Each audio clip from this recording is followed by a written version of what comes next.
Hello friends, this is the question of class 8th Ncert, and this is a triangle in which we have to find the value of x plus y plus z.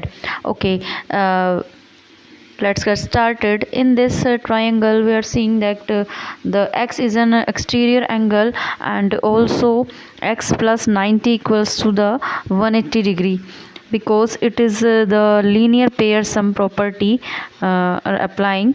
Okay, so x equals to, we get x equals to 90, and similarly we will get z equals to 150 degree. Now we have to find y, but for y we have to find the inner angle also. So in this triangle we will apply the angle sum property. 90 plus 30 plus angle L equals to 180 degree by angle sum property.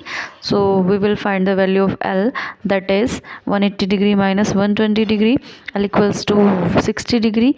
So in this way we will find the value of y by linear pair sum property. Okay, so we'll get the value of y equals to 120 degree. Now we will put the value of x plus y plus z.